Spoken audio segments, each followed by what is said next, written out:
Franciel? Ai, Senhor amado. Tam, tam, tam, tam, tam, tam, tam.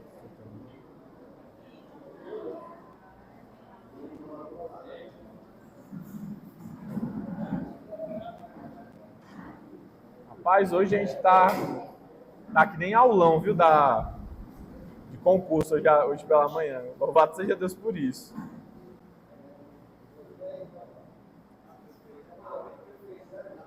Hã? Chegou o prefeito, é? É o vereador, rapaz, da Nova Metrópole. Pronto.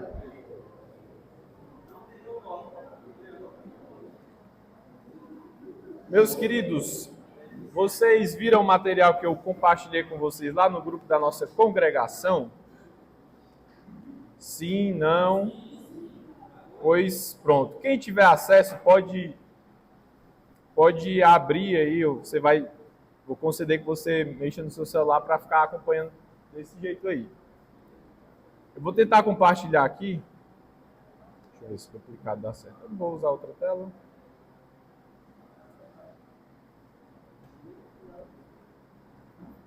Pronto. Vocês lembram que a gente estava estudando Apocalipse? Sei que faz um pouquinho de tempo. A gente estudou, foi no começo desse mês, não foi não? Apocalipse? Pronto. A gente vai fazer Vocês querem que eu faça uma leve revisão? E mostre por que Apocalipse é importante, aí a gente termina. Para que vocês saibam o que a gente vai estudar, eu convido que você abra a sua Bíblia em Apocalipse 20.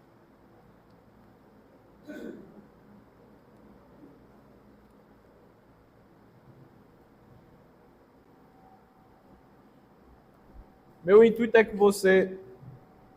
Todo mundo consegue escutar bem, né? Sim? Meu intuito é que você, meu querido irmão, saia daqui entendendo um pouco mais dessa passagem que é tão, muitas das vezes, explicada de maneira equivocada. E você sabe por que essa passagem ela deve nos trazer esperança e não desespero. Algumas pessoas usam também da maneira errada. Apocalipse 20, encontraram? Vocês conseguem ler aqui? Peraí, assim não dá para ler mesmo não. Dá para ler ou tem que aumentar o zoom? Dá para ler não?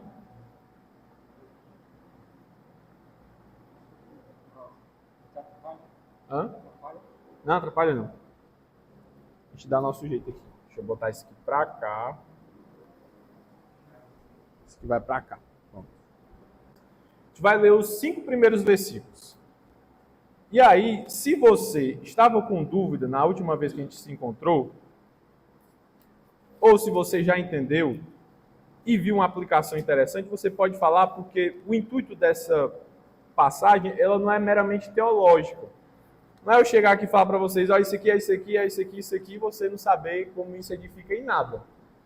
Então, biblicamente, a palavra do Senhor nos fala que nós devemos aprender da palavra dele para que isso seja um exercício da nossa piedade. Então, o intuito de Apocalipse 20 é que você fortaleça o seu relacionamento com o Senhor. Então, esse é o nosso objetivo, acima do que só entender essa passagem. Amém? Eu vou ler os 6 primeiros versículos, que vai ser também o da nossa revisão.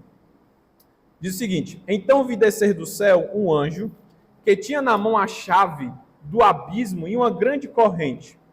Ele segurou o dragão, esse anjo, que era a antiga serpente, que é o diabo, Satanás, e o prendeu por 1000 anos.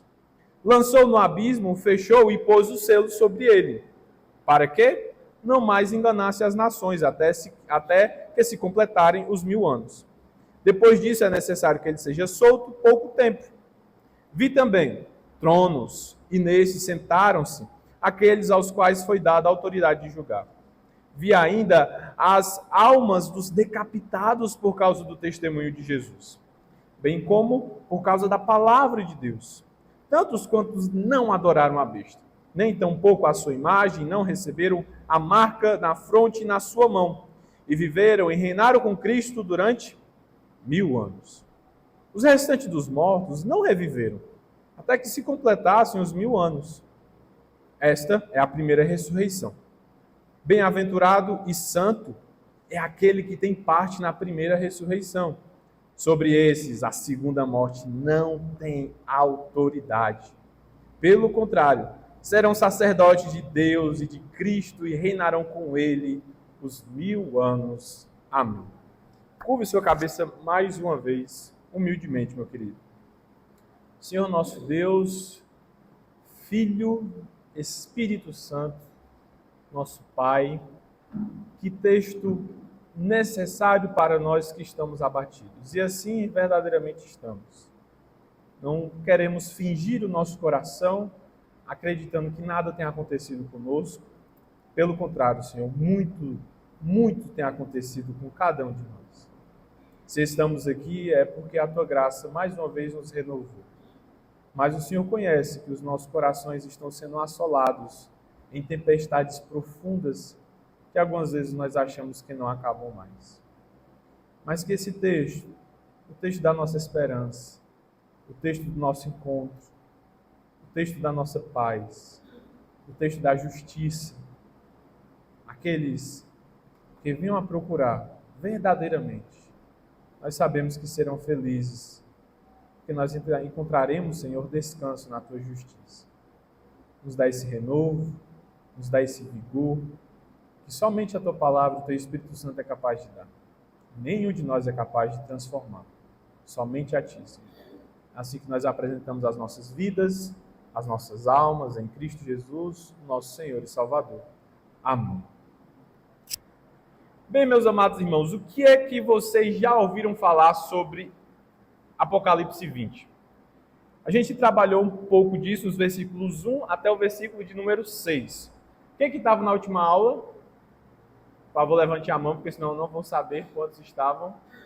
Quem mais lembra do que é que trata Apocalipse 20? Quem, de maneira sincera, não sabe o que é que trata Apocalipse 20? Pode levantar, eu também estou levantando, porque eu também tenho algumas coisas aqui que eu não sei não. Tá certo. No meio disso, tem algumas pessoas que levantaram e não levantaram. Então, eu não sei se você sabe ou não sabe, ou se você está envergonhado ou não.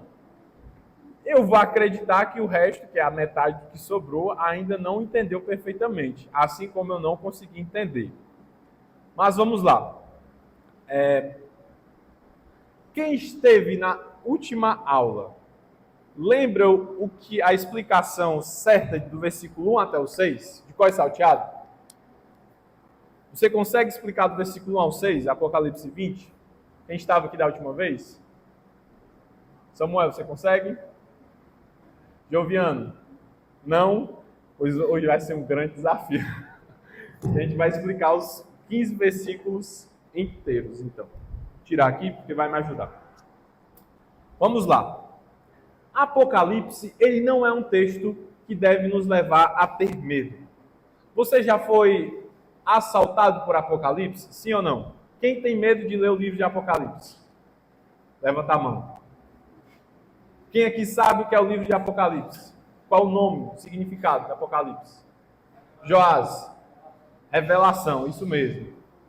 Então, Apocalipse, ele não foi usado e nem foi escrito para que fosse levado aos filhos de Deus terem medo, mas somente para que eles soubessem a revelação do que vai acontecer nos últimos dias. É uma revelação presente, mas uma revelação futura.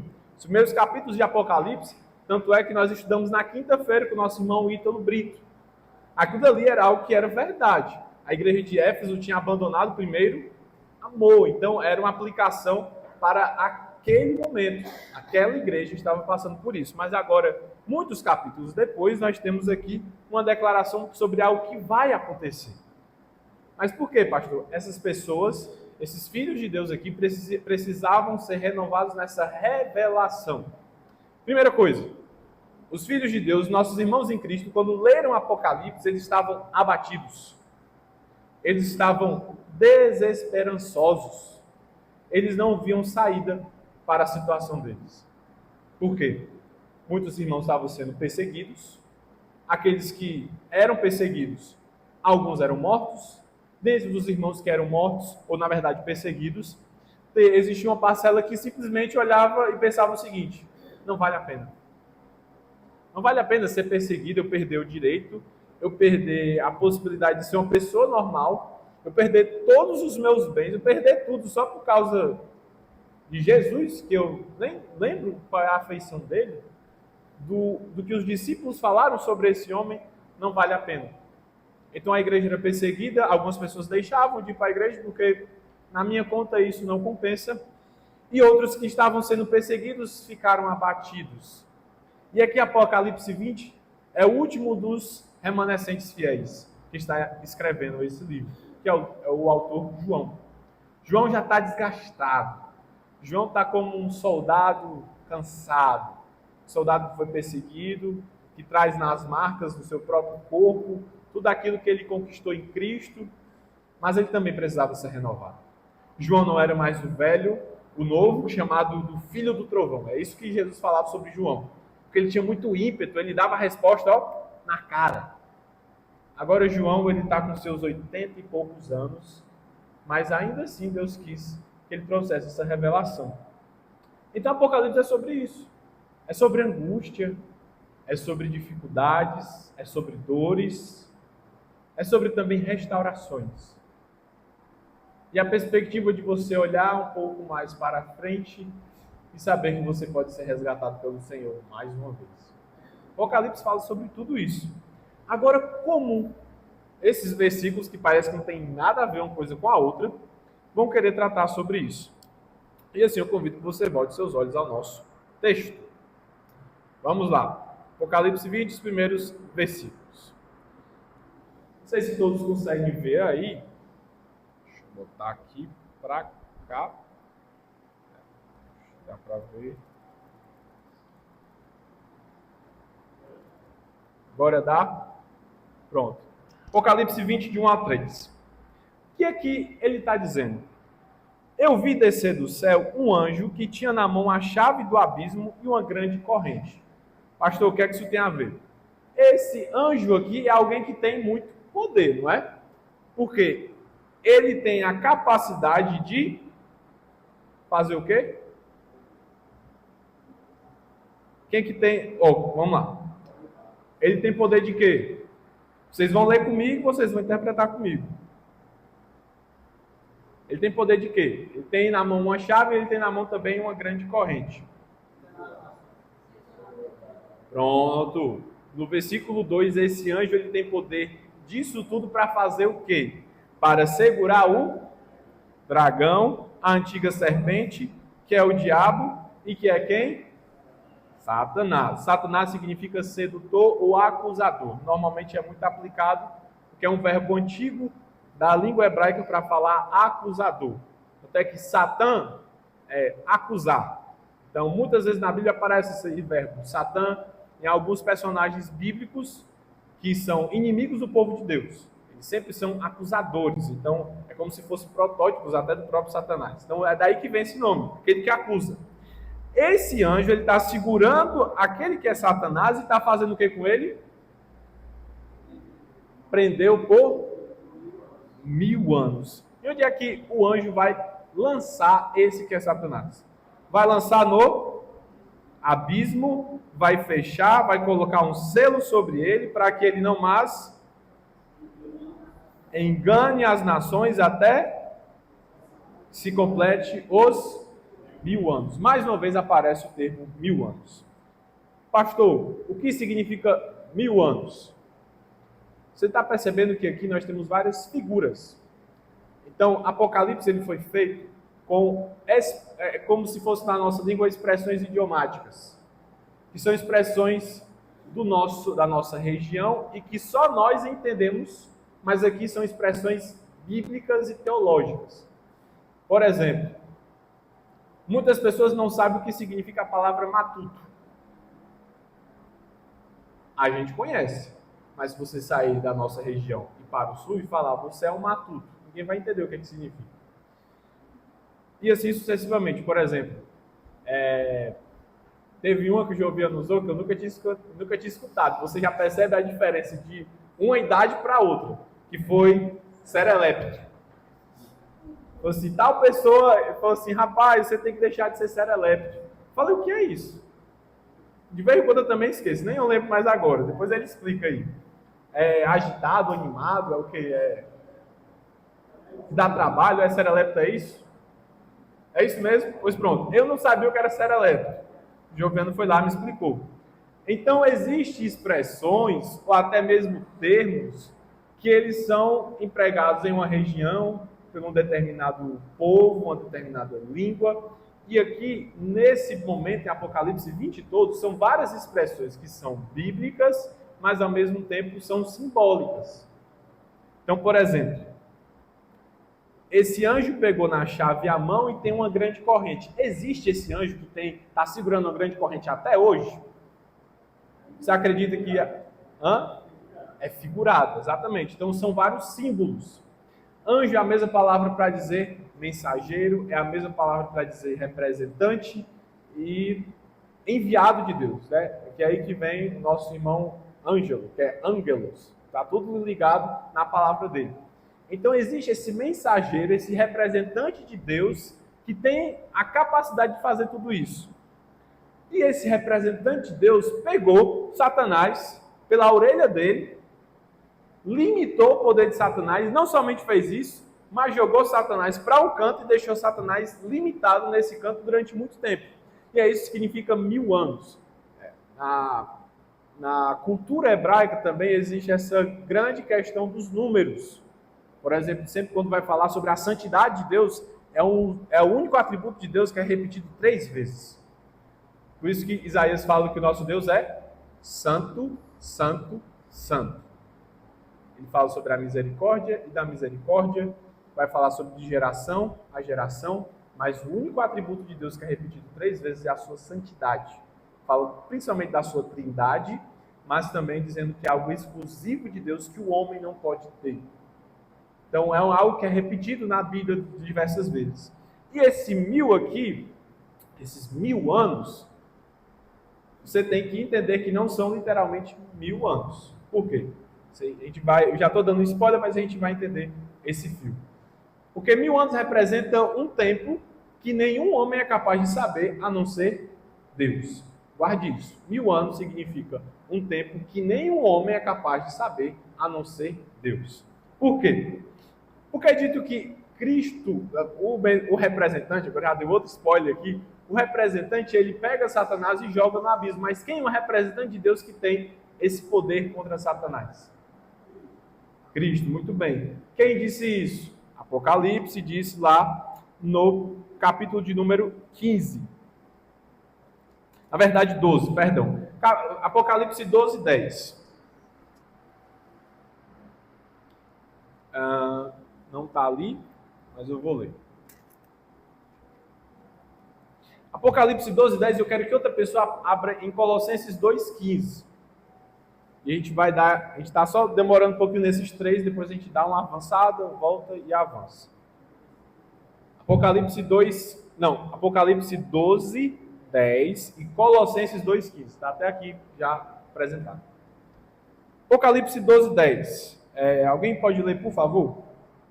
Então ouvi uma voz forte no céu proclamando: agora virá a salvação, o poder, o reino do nosso Deus, e a autoridade do seu Cristo, pois foi expulso o acusador de nossos irmãos, mesmo que os acusa de dia e de noite diante do nosso Deus. Muito bem. Você viu qual é o verbozinho que aparece aí 2 vezes? Quem é que acusa? Quem é que acusa? O que significa o verbo acusar? É a palavrinha, a mesma palavra sendo repetida sobre Satanás. Satanás, ele foi expulso porque ele era o acusador, e Cristo, quando traz a salvação, ele volta aos céus, ele expulsa Satanás de se apresentar diante de Deus. É isso que Apocalipse 12 vai apresentar. Pastor, é só aqui que vai ser dito? Não, Colossenses 2,15 vai falar muito sobre essa figura com outras palavras. Colossenses 2,15, quem tiver aberto aí, por favor.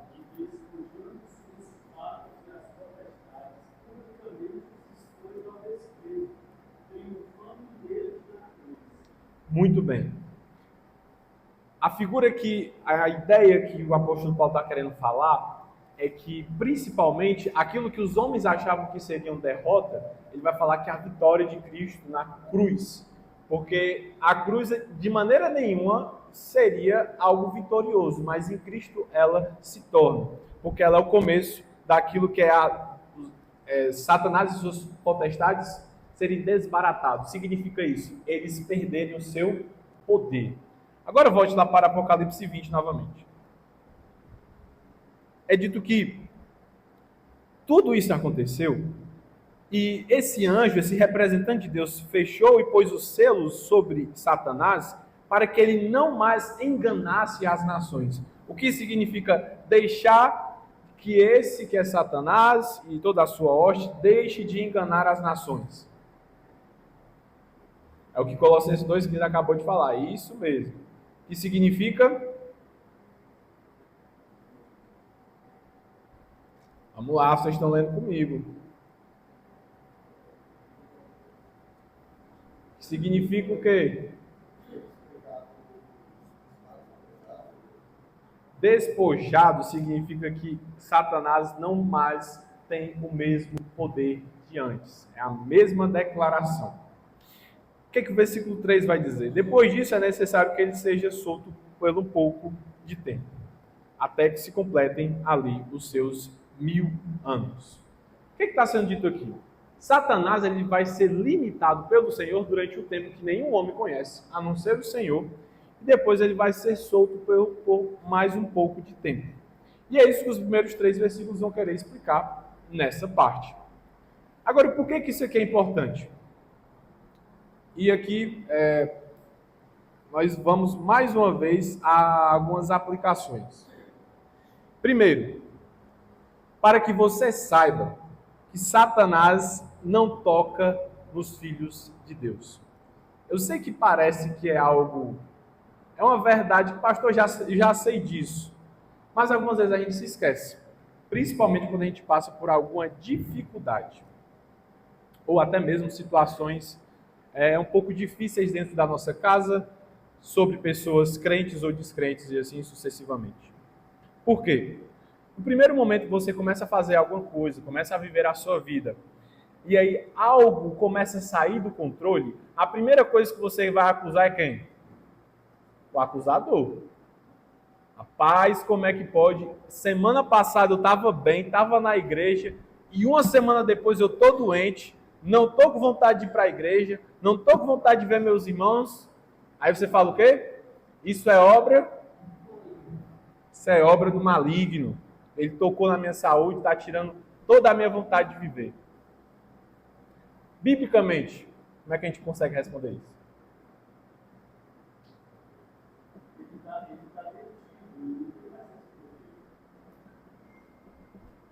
O que mais? Digam aí.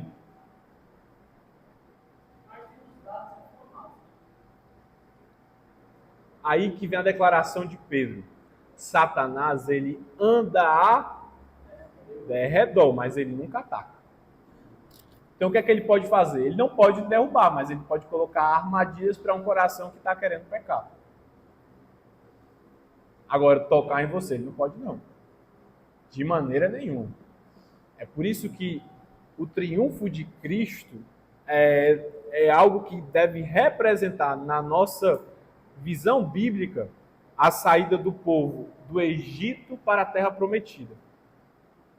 Quando o povo deixa de ser escravizado por Faraó e acaba todo o vínculo. Não tem mais nenhuma possibilidade de retorno. A diferença do Egito para a nova vida é um abismo que se chama o mar. Então você não pode mais voltar. Faraó não tem mais poder contra os egípcios, contra os israelitas, contra o povo de Deus. Um pastor ele falando sobre isso, ele estava dizendo o seguinte: algumas vezes é como se na nossa vida com Deus a gente fosse o povo de Israel no meio do mar, passando, já vislumbrando o outro lado, e aí é como se Faraó estivesse atrás da gente e falasse assim: ei, você tem que voltar, eu lhe obedeço, eu que mando em você tem que me obedecer. E você simplesmente começa a marchar para o outro lado. Você está andando, sabendo que vai sair, mas você começa a escutar Faraó e vai voltar para o outro lado. Algumas vezes na nossa vida a gente acha que é desse jeito. Mas biblicamente isso pode acontecer? Não. Mas por que eu caio, pastor? Mais uma vez, o apóstolo Pedro explicou de maneira muito definitiva: Satanás ele não lhe ataca, mas ele proporciona a você armadilhas. Ele sabe que ele não tem nenhum poder contra você. Cristo falou: eu tirei todo o seu poder. Você não tem mais nada para fazer contra os meus eleitos. E é por isso que vem a grande declaração de Romanos 8. Nenhuma condenação há. O intuito do apóstolo Paulo é falar o seguinte: nenhuma acusação há. Que nenhum homem pode fazer contra você, nenhum demônio pode fazer contra você, nenhum poder de homens, nada, nem tipo de emoções. Ninguém pode lhe acusar e lhe condenar. Por quê? Naqueles que estão aonde? Em Cristo. Esse é o poder dessa declaração. Só que aí, pastor, por que isso acontece no meu coração? Porque existe uma grande deficiência nossa de que o que a gente sabe que a Bíblia diz e o que a gente vive o que a Bíblia diz. Você sabe disso, mas você não coloca em prática. Se você sabe e não coloca em prática, a sua visão sempre será distorcida dos fatos. Aí você vai dizer que é o inimigo, você vai sempre dizer que é tal coisa, tal coisa, tal coisa, você vai tentar se explicar com a interpretação errada, que não é a interpretação que Deus dá sobre os fatos. Então, você sempre, eu gosto de usar a expressão, você sempre entrará em parafuso. E é isso que normalmente nós passamos. Outra questão, pastor, por que isso tem a ver com os irmãos em Apocalipse? Porque era isso que estava acontecendo com eles. Obrigado, Vaso. Eles acreditavam que Satanás estava com poder nas mãos deles. Eles estavam nas mãos de Satanás e Satanás tinha poder sobre eles. Por quê? Perseguições, perdendo, desemprego. Você estava aqui, você não falava que era cristão, e aí, por exemplo, aquele símbolozinho que a gente tem no nosso portão, se você olhar ali, é um peixe. Era assim que os primeiros cristãos se identificavam. Então, se alguém via que você estava com um peixe, que é de ser pescador, e falar que Jesus Cristo é o Senhor, você iria perder tudo. Aí você falava, olha aí, Satanás foi lá, está tirando tudo de mim. Só que João está dizendo o seguinte: Satanás não tem poder mais sobre isso, não.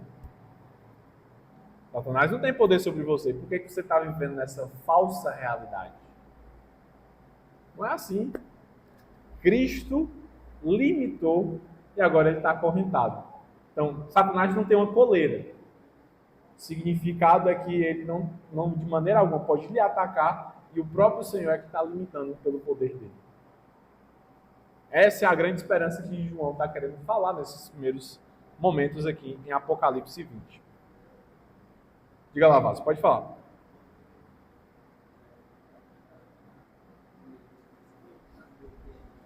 Aí o quê?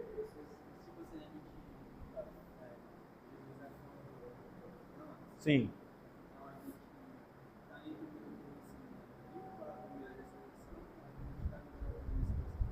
Se a gente já está vivendo a primeira ressurreição ou está na segunda? Boa pergunta. Aí vai.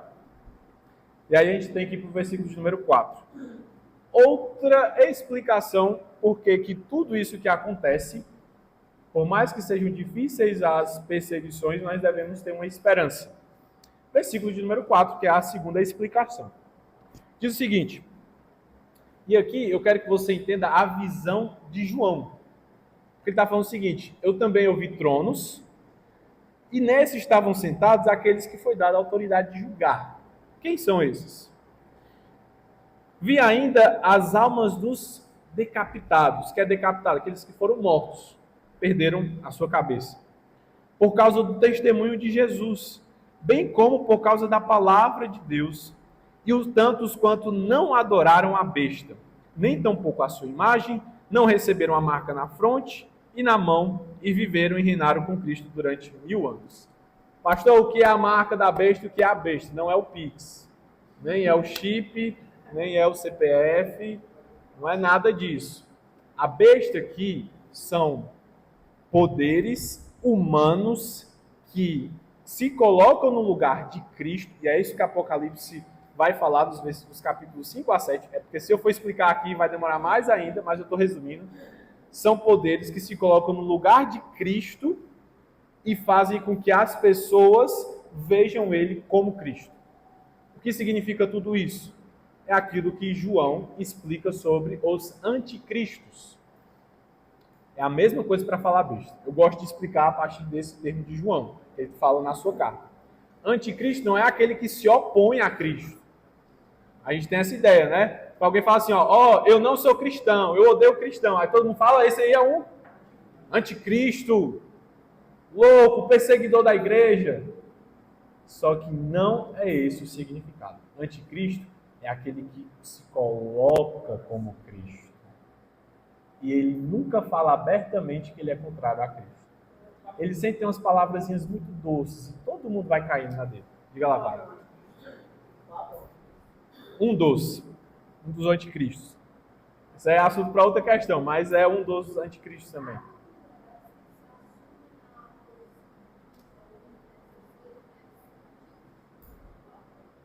Aqueles que se colocam como intercessores de Cristo também.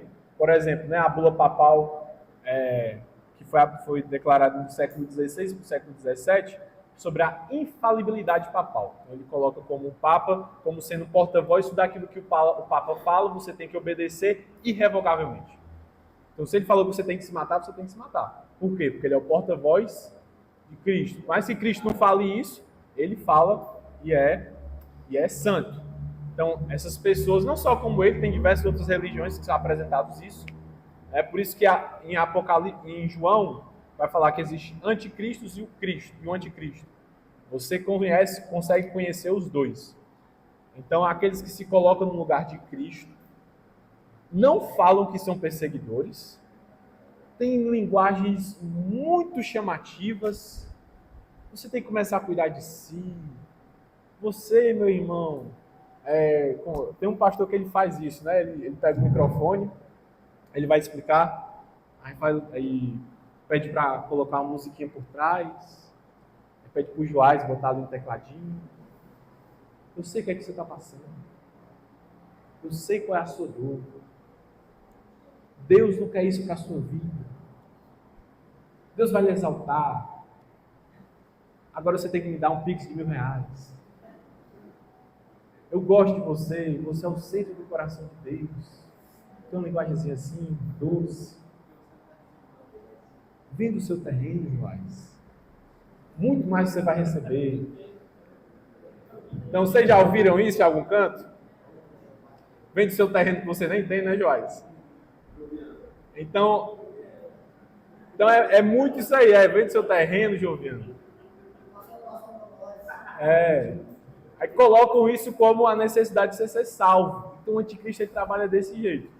Aí o João está dizendo o seguinte: aqueles que não se curvaram, não são reconhecidos como isso, essa marca é isso.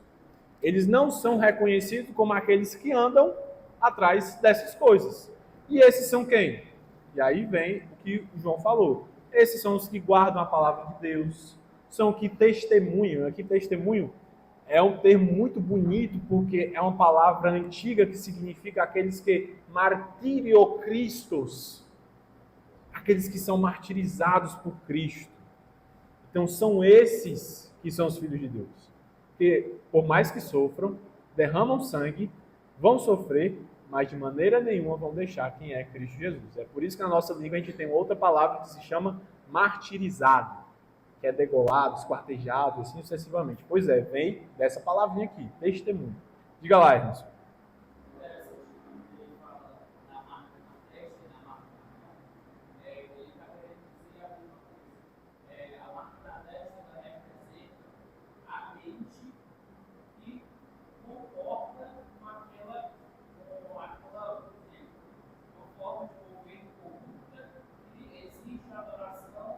Isso. Excelente. Existe todo um mecanismo que é favorável ao governo, mas existe também aqueles que são cegos, aqueles que são surdos, aqueles que concordam, porque têm a mesma mentalidade. Não é como se fosse controlar a mente daquela pessoa.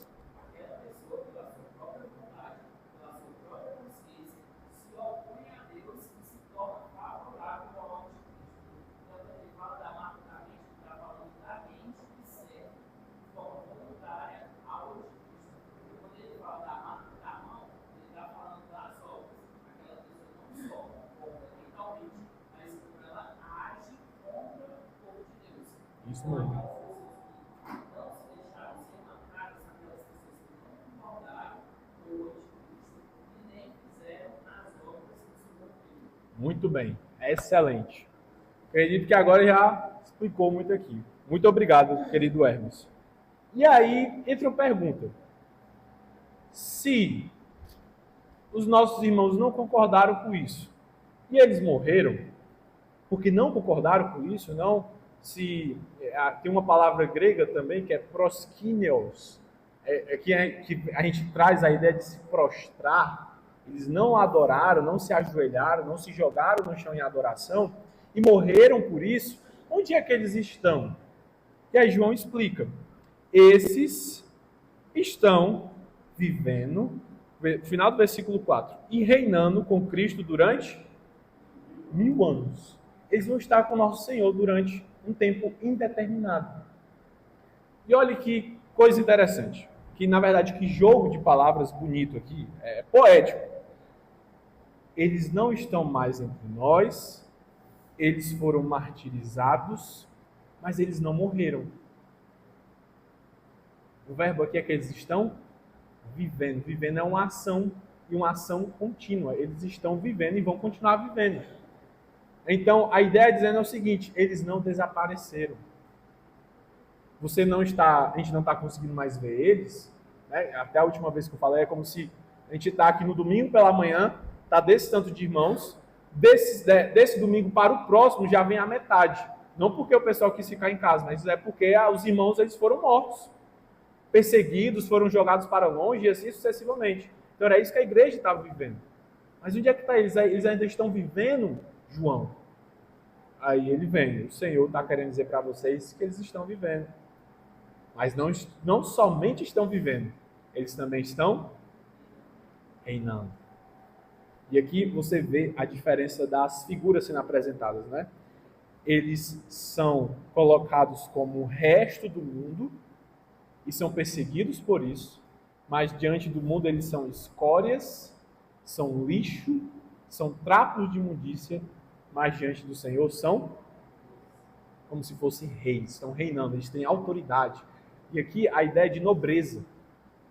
São aqueles que podem entrar em qualquer recinto do palácio, porque não é impedido. São aqueles que têm passe livre, são aqueles que recebem bens, aqueles que recebem todos os seus direitos, que podem comer, que podem aproveitar tudo do próprio rei. Por quê? São os nobres. Então essa é a figura que João está querendo apresentar. E vão ficar durante quanto tempo com o nosso Senhor? Vão ficar durante 1000 anos. Um tempo indeterminado que nem o homem sabe, somente Deus. Se você estivesse perguntando, mas e aqueles que morreram sem o Senhor? Aqueles que continuaram adorando tudo aquilo que se coloca como lugar de Cristo e não é o Senhor. Versículo 5. Os restantes dos mortos não reviveram até que se completassem os 1000 anos. Olha que contraste aqui. Enquanto uns estão vivendo, outros não estão. Pastor, mas espera aí, eles estão dormindo? E aí que vem várias doutrinas, como a doutrina da sono da alma, acredito que seja essa a expressão. Que quando você é dos adventistas, que quando eles dormem, quando eles morrem, a pessoa dorme e fica inconsciente. Então, quem morre sem Cristo está dormindo? Não, não é isso. Eles não estão vivendo. E aí, daqui a pouco, vai ser apresentado por que eles não estão vivendo. Mas já trazendo o termo, é apresentando que eles estão em tormento. Enquanto aqueles que morrem em Cristo são nobres e têm os melhores lugares, aqueles que morrem sem Cristo são desprezados e estão nos piores lugares. Então é essa a ideia aqui. Você olhar para cima, ele primeiro começa lá em cima e agora você olha até lá embaixo. E eles vão ficar quanto tempo? Um tempo de 1000 anos. Olha que maneira interessante João está apresentando de maneira trina. Os 1000 anos são o tempo é o tempo que Satanás ficará preso. Os 1000 anos também é o tempo que Cristo estará reinando. Os 1000 anos é o tempo que os mortos com Cristo viverão. E 1000 anos é o tempo também em que os mortos sem Cristo estarão não vivendo, né? E aí, como é que você pode saber se você tem parte na primeira ou na segunda? Como é que você sabe que não? Se eu morrer hoje, rapaz, eu vou subir ao Senhor como nobre. Se eu morrer hoje, eu acho que eu vou ser atormentado pelo Senhor. E aí vem uma quebra que não aparece aqui na nossa língua. Mas o versículo 5, ele termina aqui. E o resto seria o versículo de número 6. Então, quando começa, esta é a primeira ressurreição, ele não está explicando o versículo anterior. Na verdade, é o cabeçário do versículo 6. Só que, infelizmente, na nossa tradução, teve essa quebra aí. Por isso que ele fala o seguinte, como seria a leitura, né? Versículo de número 6. Esta é a primeira ressurreição, e feliz e santo é aquele que tem parte na primeira ressurreição, porque sobre esses a segunda morte não tem autoridade. Serão, pelo contrário, sacerdotes de Deus, de Cristo, e reinarão com ele os 1000, mais uma vez, os 1000 anos aparecendo. O que é primeira ressurreição? Diga lá, Joás.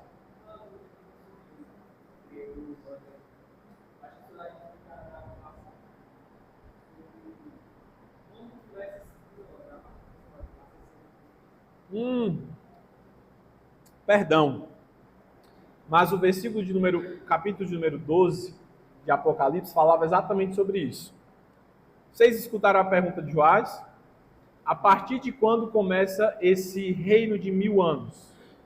Vocês entenderam onde é que está situado? Vou só ler aqui para que já seja esclarecido, mas muito grato, viu, Joás? Lá no versículo do capítulo 12 de Apocalipse, fala dizendo o seguinte: agora veio a salvação, o poder e o reino de nosso Deus e a autoridade do seu Cristo, pois foi expulso o acusador de nossos irmãos, o mesmo que os acusa dia e noite diante do nosso Deus. Aqui ele está falando que começou o reinado definitivo. Apocalipse 12, versículo 10 que a gente leu. Quando Satanás é expulso, começa esse reinado definitivo de Cristo. Eu falo de reinado definitivo, por quê? Porque algumas vezes a gente tem a ideia de que Cristo só começou a reinar depois que ele ascendeu aos céus. Só que ele sempre esteve reinando. É por isso que quando a gente vê Filipenses, que é dito que ele se abdicou da sua glória, para que ele viesse, se humilhasse e passasse todo esse tempo para que viesse a crucificação, Cristo é o rei, só que é apresentado como sem glória. E é por isso que Mateus sempre coloca que Cristo é o rei que está reinando, mas ele deixou a sua glória. Ele deixou o seu trono e está vivendo no meio dos porcos. Que são quem? Os pecadores. Então o rei, ele deixou o trono, as suas vestes reais, a sua nobreza para viver no meio dos súditos. E quando o rei termina o seu trabalho, ele volta com mais nobreza. Por quê? Porque ele finalmente pode tirar aquele que acusava os que não haviam sido, de maneira definitiva, apresentados à sua carta de alforria. Que é o quê? A redenção. Satanás não pode mais acusar. Por quê? Aqui, ó. O preço foi pago. É por isso que ele perde o seu poder. Por quê? Se o grande propósito de Satanás é ser chamado de Satanás porque ele acusa, agora não tem mais poder de acusação. Por quê? Porque Cristo morreu e pagou o preço. Se ele não pode mais acusar, ele não pode mais se apresentar diante de Deus. E é por isso que a Bíblia vai descrever que ele é expulso. Por quê? Você não tem mais lugar, amigo. Ó, a casa caiu. Já era. É isso que está acontecendo. É por isso que é esse o momento da expulsão de Satanás, quando Cristo ele termina a obra da redenção. Não é como a Record fala, que é durante o Big Bang, os anjos estão caindo, matam os dinossauros e começa tudo. Como acontece lá no Gênesis, eu acho, a novela Gênesis. Não foi assim. Nem é em algum momento aí que os anjos caíram, viraram criaturas horrorosas, se misturaram com os homens e aí tiveram gigantes. Isso não tem nada a ver também. No momento que os Satanás e a sua hoste é expulso, é quando eles não podem mais acusar. É por isso que Cristo fala, eu tirei o poder deles. Qual era o poder? Acusação. E aí começa esses 1000 anos. E é por isso também que agora você pode olhar para a Bíblia e pode perceber por que Satanás ele vai se apresentar diante de Deus lá em Jó. Se ele foi expulso, como é que ele se apresentava diante de Deus? Então, é porque a gente dá a ideia de que Satanás foi expulso antes da criação de todas as coisas. Então, até ali ele não tinha sido expulso. Só depois que Cristo paga o preço, reacende como a carta de está pago, é que ele é finalmente expulso. Diga lá, Hermes.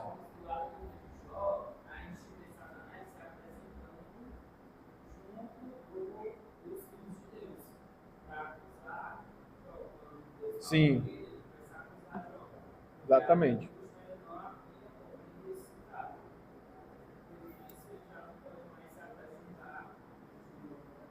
Isso mesmo. Tanto é que a expressão filho de Deus é isso. Aqueles que são os mensageiros do Senhor.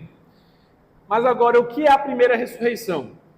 Né? Quem está na primeira ressurreição tem parte nesse reinado que já começou com Deus.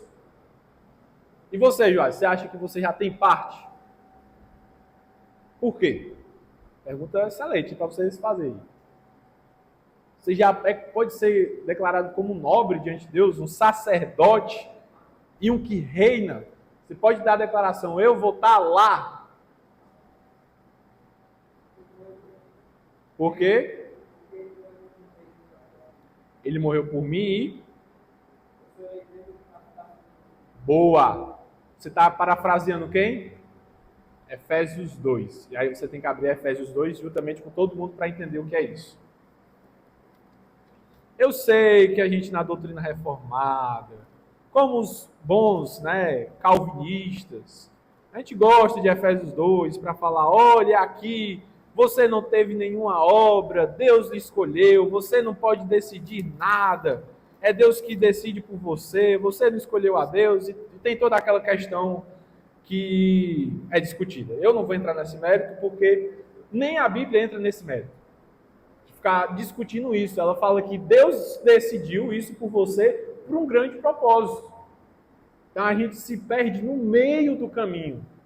Por quê? E aí está a grande dificuldade dos reformados de hoje, né? Em vez de apresentar essa doutrina para dizer o fim, o propósito dela, todo mundo para de ler a expressão chave de Efésios 2. Vamos lá. Opa, estou em Gálatas, perdão. Isso que eu estava achando aqui um negócio meio estranho. Peraí. Vamos lá. Muito bem.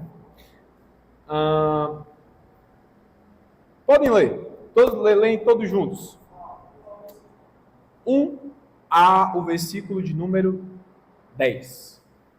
Leitura boa. A gente vai parando, vocês vão entendendo por quê. Vamos lá.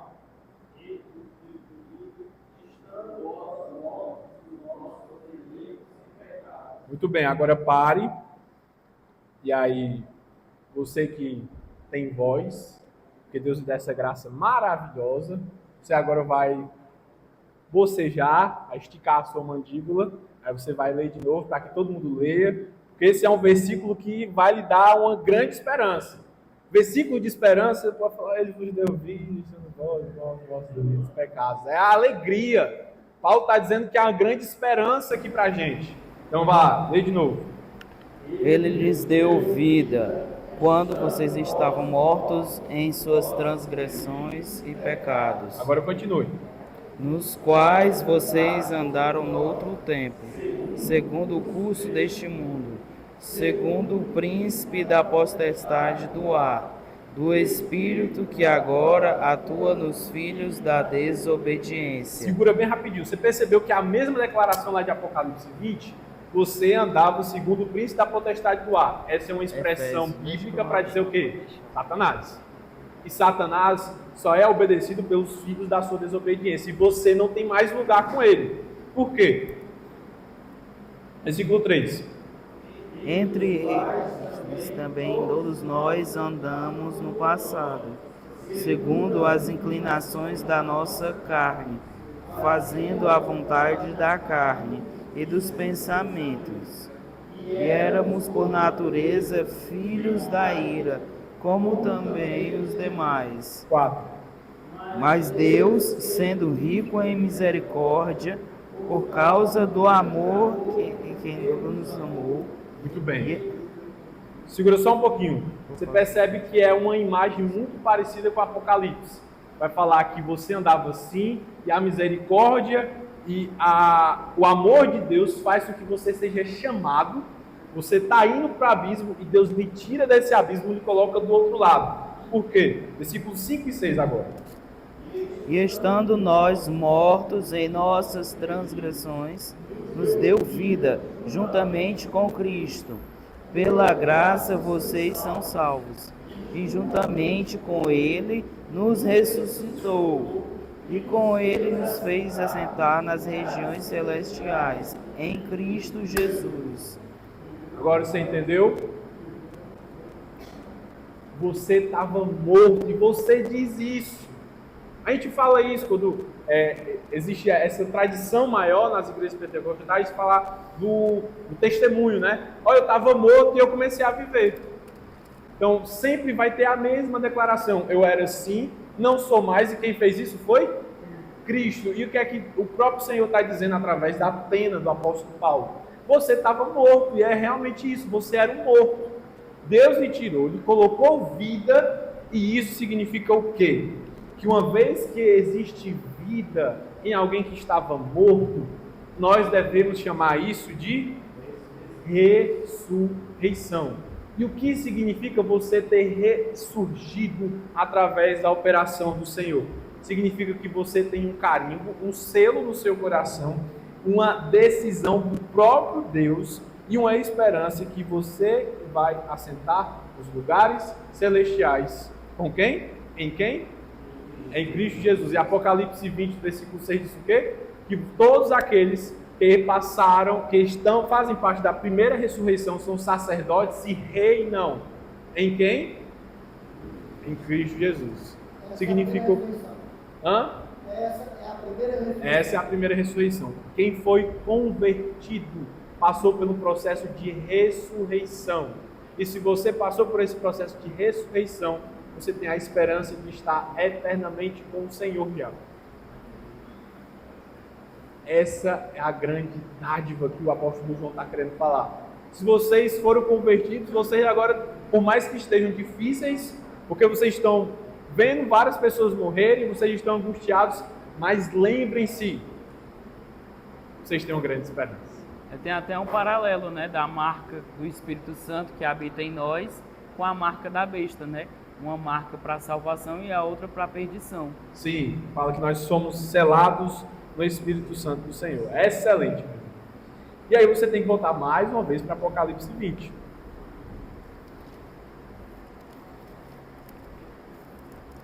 Por quê? E aqui, finalmente, a gente vai entrar no assunto da nossa aula. Mas é porque era para ser isso, né? Mas a gente está fazendo toda essa revisão. Isso não foi introdução, era o intuito da gente falar até aqui, viu? Não morram de medo. Por quê? Isso tudo é para que o povo entendesse o quê? Você tem a esperança diante de Deus. Você já começou o reinado com Deus. E aí vem, no ano passado, uma expressão que eu usei, agora eu vou repetir novamente, que é em Isaías 65, quando vai falar sobre os novos céus e a nova terra e sobre o Senhor restaurar todas as coisas. Que foi o meu último sermão no nosso antigo ponto. E aí quando eu preguei isso, eu usei a expressão: o diabo vai comer o pão que Deus amassou. Porque normalmente a gente fala o contrário, né? Você comeu o pão que o diabo amassou. Pois é, o diabo vai comer o pão que Deus amassou. O que significa isso? Que ele vai receber a punição e ele tem a sua derrota decretada. Por quê? Quando chegará o fim esses 1000 anos? Esse tempo que somente Deus sabe. Versículo 7. Quando se completarem esse tempo, vai ter o momento também que Satanás será solto dessa prisão. Significa o quê? Que ele deixará de ser limitado e agora ele irá e sairá, versículo 8, para seduzir as nações que há nos 4 cantos da terra. E serão esses Gog e Magog, vão reunir todas elas para uma grande peleja, e o número dessas é como a areia do mar. O que está sendo apresentado aqui? Qual é a simbologia? Está querendo ser dito de que Satanás irá se reunir com os inimigos de Deus. É uma figura de Ezequiel, capítulo 38 e capítulo 39, sobre Gog e Magog e a punição que eles deveriam receber diante do Senhor, devido a andarem em desobediência, andarem em rebeldia e principalmente perseguirem o povo de Deus. Eles maltratavam Gog, são 2 nações. Então ele está querendo dizer, aqueles que perseguem, maltratam e matam o meu povo, Israel. Então, mas aqui está falando para a igreja, mas é Israel ou é a igreja? É a mesma coisa. Então é interessante que a figura de João é mostrar que não existe diferença entre Israel e não existe diferença entre a igreja. Os dois estão unidos. Onde será que estão situados os inimigos de Deus? Estão situados nos 4 cantos da terra. Pastor, onde é que é os 4 cantos da terra? Norte, sul, leste e oeste. Significa o quê? Todo canto. Satanás será solto pelo momento para seduzir novamente as nações, irá reunir todos os cantos, esses que são os inimigos de Deus, e vão reunir para perseguir, e são tantos esses que irão se voltar contra o Senhor, que é inumerável, porque esses serão como o número da areia do mar. Você consegue dizer quantas areias, quantos grãos de areia tem no mar? Não, porque são inumeráveis. Mas o que é que eles vão fazer? Eles vão marchar pela superfície da terra, vão sitiar o acampamento dos santos, a cidade querida, mas descerá fogo dos céus e os consumirá. Pastor, o que significa isso? Significa que eu tenho que ir para Jerusalém para receber do Senhor a bênção de não ser morto? Eu sei que você já deve ter escutado isso, mas não tem a ver não. Porque existe essa expressão, acampamento dos santos. Deixa eu pegar aqui a minha peça, que vocês estão vendo aí também. Não reviver a gente já falou. Primeira ressurreição também já. Olha, a gente andou que só. A gente já falou sobre estar reinando com Cristo. Já falou sobre a explicação. Espera aí que a minha visão está meio ruim. Pronto. Bem aqui. Acampamento dos santos é uma expressão que aparece biblicamente para falar sobre o quê? A igreja, o arraial, aí tem a pesca, né? O arraial onde os israelitas habitavam. E é um local onde Deus tem a liderança. Lá em Números 2, versículo de número 3 a 34, vai falar um pouco sobre isso. Mas vamos só vá lá para que a gente leia um livro, um versículo-chave, para que você entenda que é uma expressão que João está utilizando para falar sobre os filhos do Senhor. Números 2,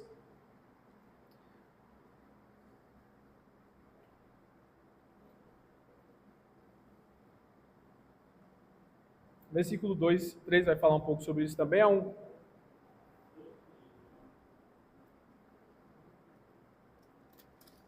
Eu não vou ler todo o versículo, mas vou só fazer a citação. Números 2, 3. Sumiu. Diz o seguinte: os filhos de Israel se acamparão junto ao seu estandarte, segundo as insígnias da casa dos seus pais, ao redor da frente, para a tenda da congregação, se acamparão. Obrigado, varão. Ceda isso. Os que se acamparem ao lado do oriente, para o nascente, serão os do estandarte do arraial de Judá, segundo as suas turmas. Nasson, filho de Abinadab, será o príncipe dos filhos de Judá. Muito bem. Os que devem se acampar é um termo específico para quem? Quem é que se acampa com Deus? Porque ele vai continuar, não é só Judá, não, é só porque eu li até aqui. Mas é Judá, é Zebulon, é Nasson, é Issacar, é Manassés, é Ruben, é Benjamim, é Gade. Significa o quê? Todos que são da tribo devem se acampar com o Senhor. E o que significa isso? Que acampamentos são aqueles que são liderados por Deus. Ele não está falando de um local específico, não é um país ou uma cidade no meio do mundo todo que vai ser o local onde os santos vão ter que se reunir. Por quê? Porque seria uma coisa contraditória. Como é que a palavra de Deus fala que os santos agora estão espalhados por todo mundo e Cristo Jesus veio para que o evangelho se espalhasse e agora é para todo mundo se reunir no mesmo canto? Essa ideia parece que não entra em harmonia com o que a Bíblia fala. Principalmente com o que Cristo diz, que o que importa é que os seus adoradores o adorem em espírito e em verdade. O que significa o quê? Significa que não existe mais um lugar que é santo. Por quê? Porque Cristo tabernaculou. Essa é a expressão de João. Então não existe mais um local restrito em que a glória do Senhor ela é limitada. Pelo contrário, a glória do Senhor ela está expandida, ela vai sem limites para todos os cantos. Então, o que é que isso tem a ver com o que a gente está dizendo lá em Apocalipse 20? É que os santos de Deus serão perseguidos por todos os cantos, porque os santos de Deus estão em todos os cantos da terra. Porém, enquanto os santos forem perseguidos, acontecerá algo extraordinário. Descerá fogo dos céus e consumirá quem? Os filhos de Deus? Não. Consumirá aqueles que perseguem os filhos de Deus. Versículo 10. O diabo, o sedutor deles, vai ser lançado no lago de fogo e enxofre, onde já se encontra não só a besta, como também um falso profeta, e serão atormentados de dia e de noite pelos séculos dos séculos. O que é que isso quer dizer? Que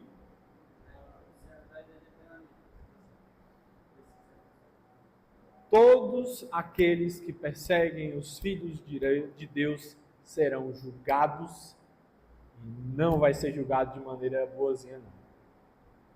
Aqui você tem que entender que inferno e lago de fogo são expressões diferentes. Quando é falado sobre lago de enxofre e de fogo, é o local definitivo quando Cristo vem e bota um fim na história com o pecado. Tanto é que ele mesmo vai falar isso lá em Mateus. Deixa eu só relembrar aqui o texto aqui de Mateus. Mateus 25, 41, que é chamado a segunda morte. É a condenação eterna dos ímpios. Então, é essa condenação que está reservada para todos aqueles que vão perseguir os filhos de Deus, todos aqueles que o fogo cairá sobre os seus lombos. Você acha que é coisa boa que está preparado para eles? Sim ou não? É bom você não estar nesse time, porque o negócio não vai ser bom, não. Mas isso aqui não é para você... como é que a gente fala? Contar vantagem. A gente diz, rapaz, tu vai pro inferno, viu? Vai pro inferno não, tu vai pro lago de fogo. Tu não mexe comigo não, porque Deus vai dar um fogo em tu. Não é isso. É assim, tá dizendo que tá querendo me maltratar? Deus vai derramar fogo no meio de ti. Vai trazer juízo. Mas isso é para trazer esperança. Esperança de quê? Por mais que diante dos homens o mal esteja sendo feito contra os filhos de Deus, todo mal não sairá impune diante do Senhor. Pode sair impune diante dos homens, mas diante de Deus não será. E a condenação para aqueles que fazem o mal será dia e noite sendo atormentados pelos séculos dos séculos. Por que isso aqui é importante para uma igreja que está vendo mal? Porque, e aqui entra uma necessidade da gente sempre relembrar disso. Quando nós passamos por injustiças, nós acreditamos que o mal é capaz de ganhar do bem. Não finja que, não, isso é besteira. Não, realmente é isso que acontece.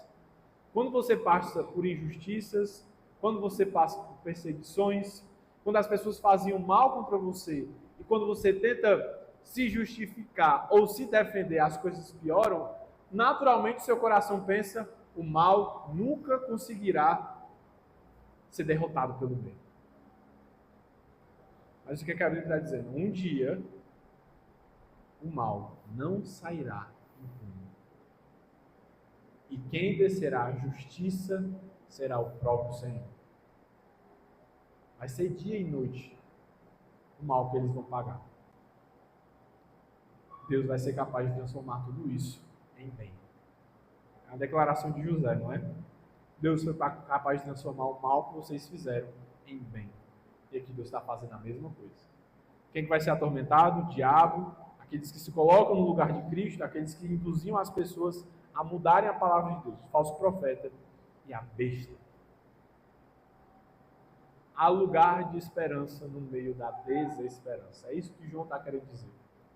E aí ele finda da melhor maneira possível. O juízo de Deus, que normalmente é o que a gente consegue sempre entender, não é?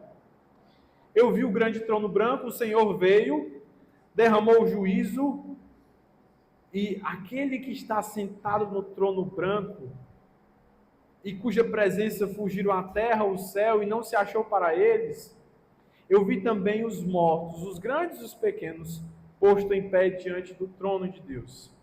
Então se abriram os livros, e ainda outro livro, o livro da vida foi aberto. E os mortos foram finalmente julgados segundo as suas obras, conforme tudo que se achava escrito nos livros.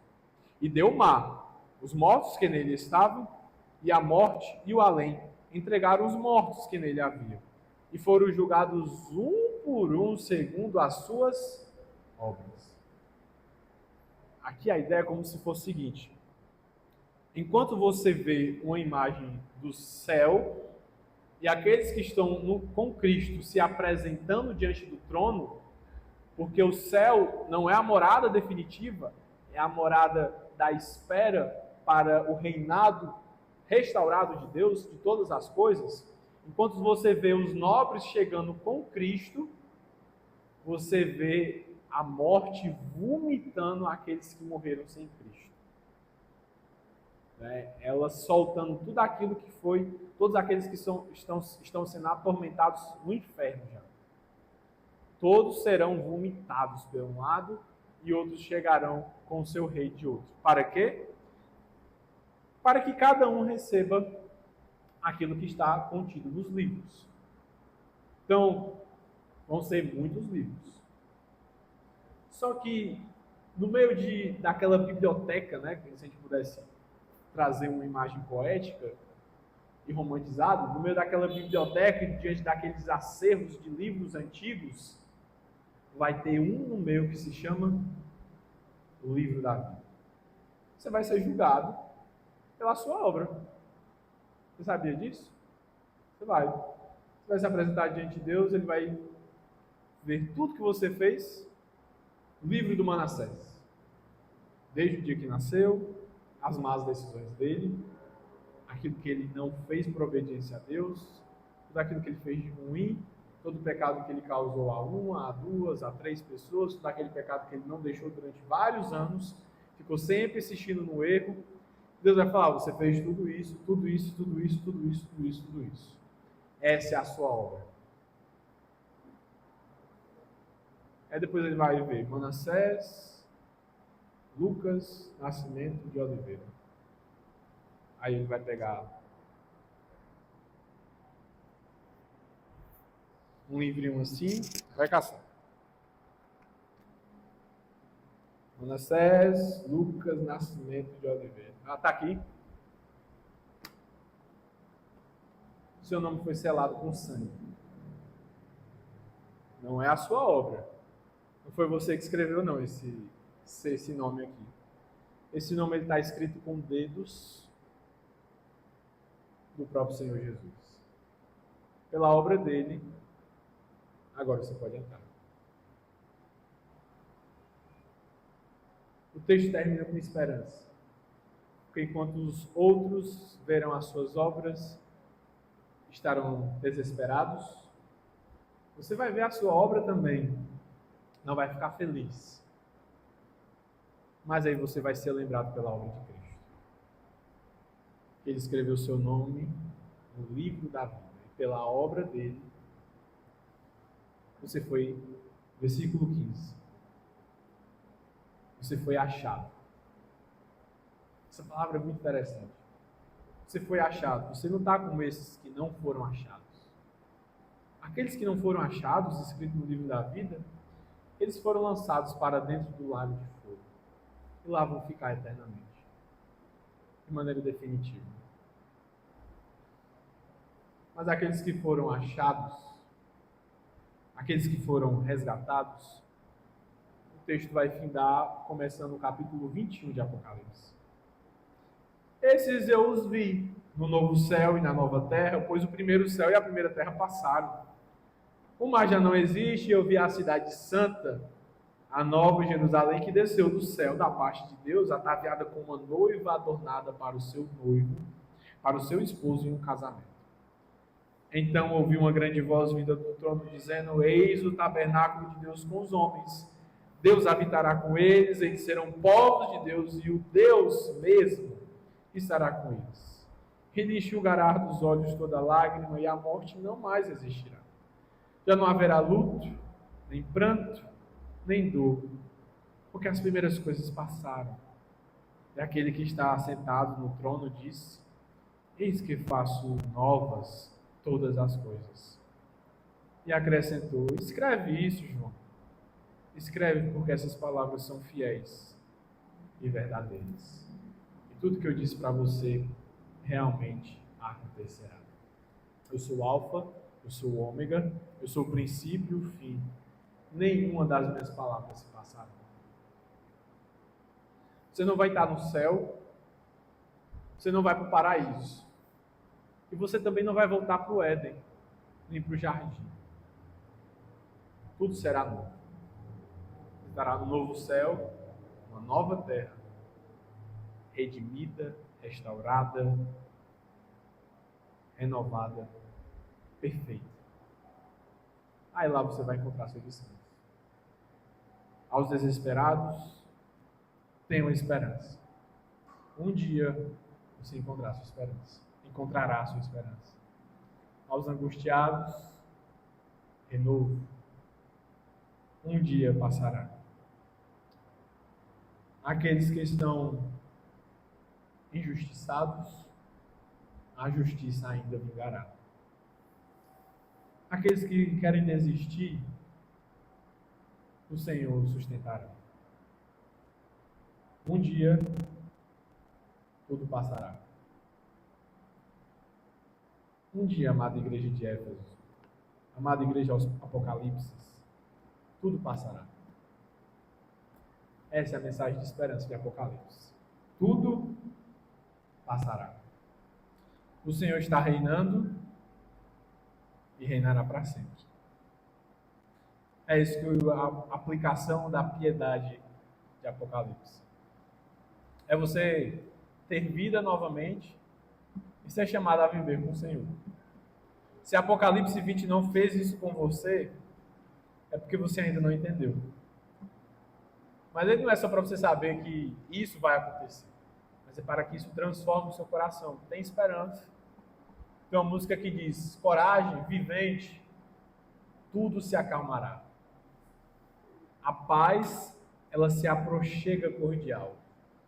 O medo do escuro, ele vai passar. Porque o bem é uma semente que vingou e o amor é uma raiz atemporal. É isso que Apocalipse quer dizer. É isso que a nossa igreja está precisando. Esperança, renovo e confiança no Senhor. Ele ainda está governando. Por mais que você não consiga ver, Por mais que esse Filho de Deus muito limitado aqui não consiga ver, Deus está governando. E findará todas as coisas para o bem dele e para aqueles que o amam. Essa é a nossa esperança. Amém? Alguma declaração, alguma pontuação, meu querido irmão a mais? Alguma dúvida também? A gente abre novamente.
Mas é algo espiritual mesmo.